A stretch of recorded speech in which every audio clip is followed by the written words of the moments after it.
Hello and welcome back to my YouTube channel. My name is Rachel and I have not been here for a minute or two. But here's the thing, I just finished my 2024 book bullet journal and this thing is my pride and joy and I have to show it to you in full. We're gonna do a full entire flip through and there is just not enough time or space on any other social media platform to do that. So I'm coming back to YouTube. It's a new year and maybe it is a new me. I don't really know, but I just have to show you because I'm so excited about how this turned out. And I have some plans for 2025 that I also want to share with you. So stick around, but first let's get into it. This is my 2024 book bullet journal. I'm so excited to show you this. This is an Archer and Olive. It's an 8x8 square hardcover journal. The pages are dot grid. They're 160 GSM. I think that's all of the questions that I get about this journal. Without further ado, here we go. So every year for my book bullet journal, I pick a pretty cohesive color scheme, and usually I do that based on a single sticker book that I plan to use throughout. It really just kind of informs the color scheme that I'll use for my star ratings, the designs that I'll create, all of that. And since I have been in a square Archer and Olive journal for a couple years now, I've really figured out kind of the arrangement I want for my pages and how I want to make things look, which has made it really easy to go from year to year. This is my reference page I come back to. You can see here, I set the swatches for the washi tape I'll use throughout, the colors I'll use for my star ratings and the accent colors, the measurements of the book covers that I print out. I usually use my Canon Selphy printer for this. The sticker book I use and other stickers I use, all of these are from Alicia Marksit on Etsy. So this is the theme and the vibe, the aesthetic, all of that. There are some blank pages because I had grand plans to do other things here. This is supposed to be a goals spread. Look at all of the goals I had for 2024. Oops, it's totally fine. We live and we let live, okay? And we are not afraid of paper. That's a Claire from online little mantra. And it works for me. So here's my yearly stat spread. I really love the checker kind of approach to this. And we just tracked some simple things from books, pages, library, print, audio, ebook, rereads, and any books by BIPOC authors. We also tracked my books and my pages. The colors are really faint here, but there's a yellow line that matches for books and the tan line is for pages. All the data that I used on here is from Storygraph, my favorite book app. Monthly ratings by each star. It was really satisfying to get to finally fill in these bubbles with the totals for the year as they've been adding up all year long. Then we have a favorite read from each month. Again, I print all these book covers using the Canon Selphy app. They did update their app this year and it is no longer the way it used to be, which is really frustrating. So I do have a little bit more of a convoluted process now involving Canva to get the sizes right. You can see that I struggle to keep sizing consistent as processes change throughout the year. Very annoying. But again, we're not afraid of paper. We're letting it go. Halfway top 12. I have not even shared this on Instagram yet, so you're all are getting a first peek at my top 12 reads of the year, and I do 12 because it makes a prettier grid than 10. Okay, don't worry about it. Next, we have all of my 5-star favorites. Ooh, they go onto one page just for 3, which is super annoying. I wish they would have all fit here, but how could I have known that's how many 5-star favorites I would read? I couldn't have.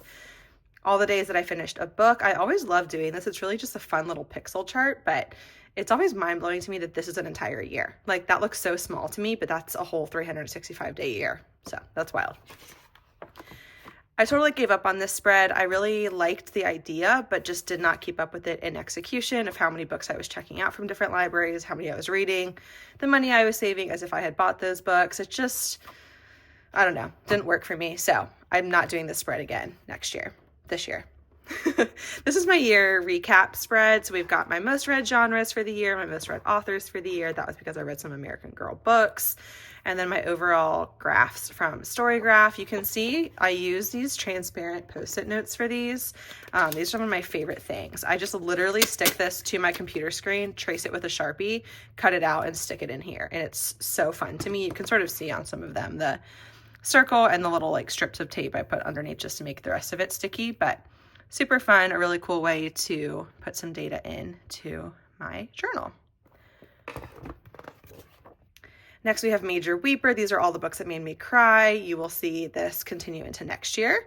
Also, Romance Bingo. I think this is so fun, and I loved putting all these different prompts underneath and then cutting out and taping down little flaps of the covers that completed it. I'm so annoyed that I did not read a book, I don't think, that really had this trope in it. So, bummer, so close. I might look back at my year and see if I really could make one work for that, just to have a completely blacked out board. But nevertheless, my rad reading challenge, I actually need to finish updating this because I did complete this and I didn't color in all the star ratings. So I guess I'm not totally done with the journal yet. Alphabet reading challenge, again, pretty annoyed. I just had Q and Z that I did not complete, but otherwise I read a book that started with every letter of the alphabet. For book of the month, these were all the books that I put in my boxes or got sent to me because I do have a partnership with them, which is awesome. The challenge that they did on the app is actually not what is like drawn here. I did this before they released their challenge for the year, which was silly of me, but I liked having this tracker. I do think these things were all included, but maybe with different numbers associated with them. So this is not totally accurate, but a fun way to track because I do want to actually read the books that I'm picking, and I clearly didn't do a great job of that. It's also kind of fun to see. I rated more books 2 stars than anything for my book of the month, which not ideal. Okay, moving on. All the books that I read, I love doing this little square grid. I color them in based on the star rating. I just think it's so clean and simple, but a really fun way to see my reading adding up for the year. And then I keep a log, again, really clean, really simple. I just love having a complete list of every single thing I read in the year, the author, and the rating. I think it's really neat to have. A lot of what I do in here, I think about just what I will want to remember in the future or what I think will be cool to like find if somebody stumbles upon my journal. I don't know how they would or why they would, but these were all the audiobooks I read this year. Definitely more than ever before, which is pretty cool. Books by Black, Indigenous, or people of color authors. I saved more room for that. I did not read as many of these as I wanted to. Continues to be a focus of mine, and it's also hard sometimes to be intentional about it when the industry is overly dominated by white cishet authors. Okay, pub year tracker. This was something that I saw from my friend Whitney, and I added to my journal late in the year, but really cool to see where the bubbles obviously mostly lie within this year. But I have so many books from past years that I clearly don't focus on reading. So interesting to note. That's part of why I like tracking things in my journal, is because I learn about my reading, my interests, my habits, all of that based on the data I'm collecting. And then we have more blank pages. I think that was my last spread in the beginning. Yes. So then we get to my second half of the journal. These are my monthly reviews. I put the picture of all the books that I read in the month. I always stack these up on my shelf, and then I have to, sorry for the glare, I have to use the Procreate app on my iPad to write the titles for any books that were audio or digital so that they are all represented there. And then again, I trace these from Storygraph and get everything on paper. So I have my month in review. And then I just do simple little notes for each book. You'll see I don't even really keep up with that a whole lot as the year goes on. I do put the stickers in for star ratings, if it was a book club read, an audio read, if I knew where I read it, if it had any queer representation, how spicy it was. All of those stickers are from Alicia Marksit. Really fun to have those included. And sometimes I just make notes of tropes or anything that I want to remember. But since I'm posting so many of my reviews on my Instagram, on my Goodreads, my Storygraph, all of the other places, I find it repetitive to put them all in here. So I just kind of keep this short and sweet. You'll see this carry throughout. I'll just quickly flip through. But this is really the second half of this journal. The first half is all the charts, data, challenges, etc. The second half is the months in review and with all of their ratings. Really cool to see this all compiled like this. Sometimes it's hard to plan out spacing for pages. Like I kind of was like, oh, I don't want to waste this whole page. I'll put that there. And it turns out I didn't need to because I have tons of blank pages at the ends. But it gives myself a lot of space, and nice to have. Rather be safe than sorry, even if it's kind of annoying to have wasted space. Here's August. I think I read the most books in August out of any month this year. September was a very light month, only 6. That's pretty low for me. October. See, I need to print that one out still. Oops.